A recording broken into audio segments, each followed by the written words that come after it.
Hey everyone, it's me again. Another day for the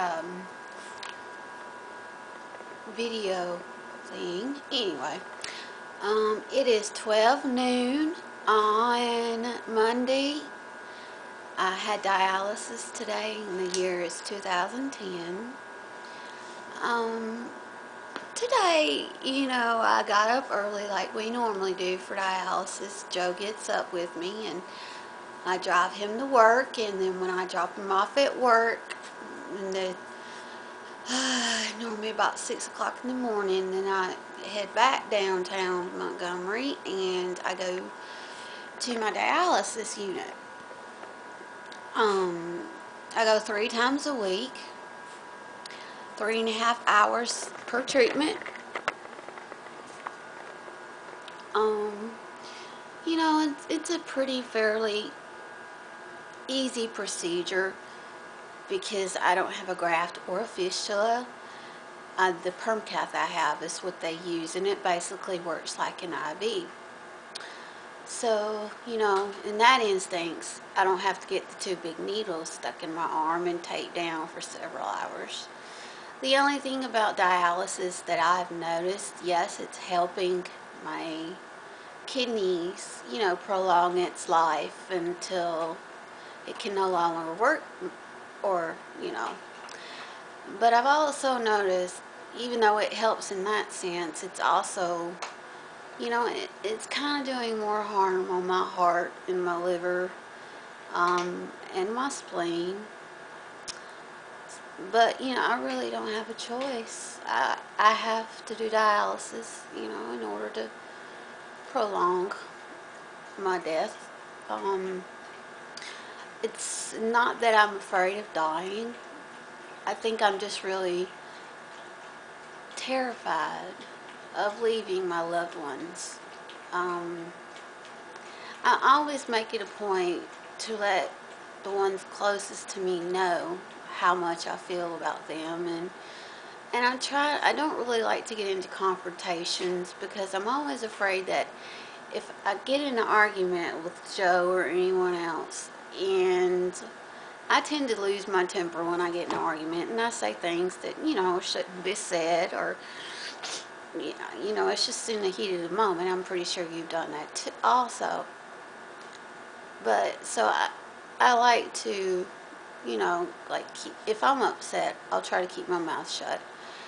Or I'll walk out of the room and I'll go into the guest room, just to be alone, so I calm myself down before I say anything bad.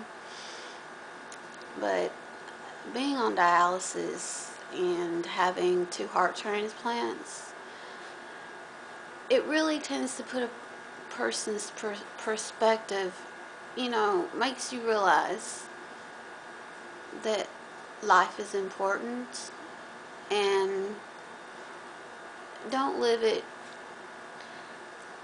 doing things that could, potentially kill you, like drugs or alcohol or anything like that. I was born with a heart condition, and unfortunately I have basically lived. Come here, Tiny. Come on, we're here. So I have basically lived my whole entire life in the hospital. But, I have my days when I feel good and I feel bad, and today I feel pretty good.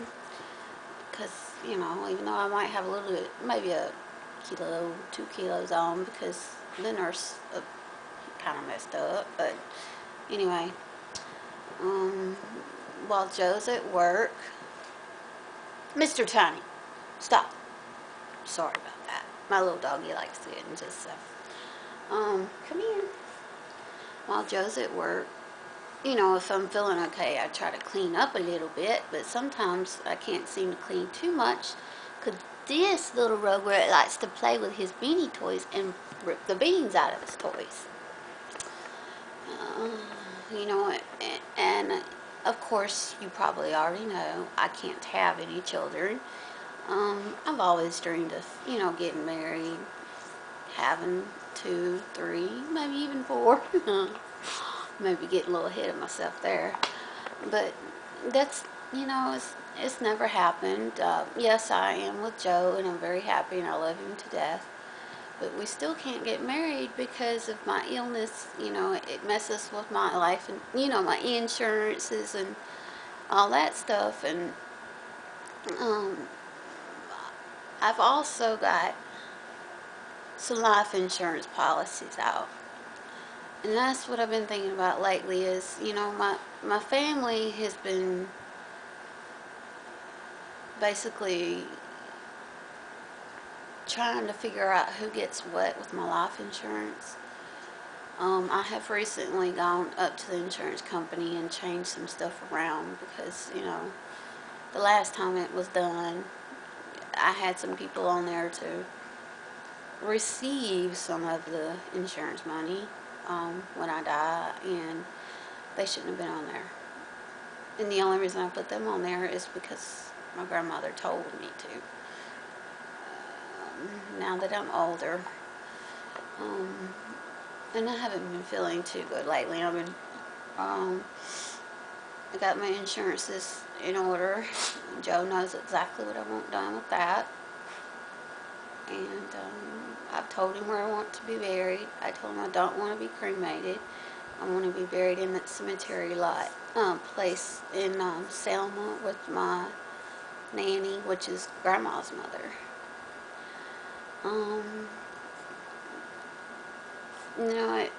At 26, it's a little hard to talk about this because normal 26-year-old women have already got children and they're already married, and they don't really have to think about dying. And I do. The last time I was in the hospital, I was in so much pain because I had so much fluid on me from all the antibiotics and stuff they were pumping in through my IV that, they had given me 2 milligrams of dilaudid in my IV, but it didn't help the pain at all. So when the nurse come in, I just busted out crying, and I asked her, I was like, well, can't you at least give me a pill? A pill to put me to sleep. She's like, well, we can't give you anything because you've already had dilaudid. I said, no, that's not what I'm talking about. I said, can you at least give me a pill to make me go to sleep and never wake up again? Because I can't take this pain anymore. I told her, I'm exhausted. It's countless hours on the dialysis machine. It sucks your blood out of you. It filters the toxins in urine through the fake kidney, which is the dialyzer on the machine, and it's pumped back in you. And yes, you are weak, but I get up, I walk to the vehicle, and I drive myself home every time after dialysis. So even though I can be a little depressed at times when I don't feel too well, I'm going to leave this video diary on this note.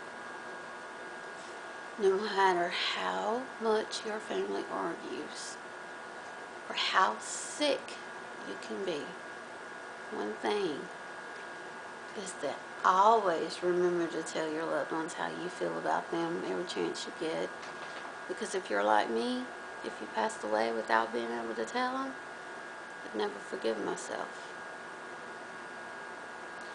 Always make out your living will, which I have done. Make sure all your finances are in check, just in case something was to happen. So, for everyone that sees this, I want you to know I love you, and until I make another video diary, I'll talk to you later. Bye. Say bye-bye, Tony. Say bye-bye, Tony.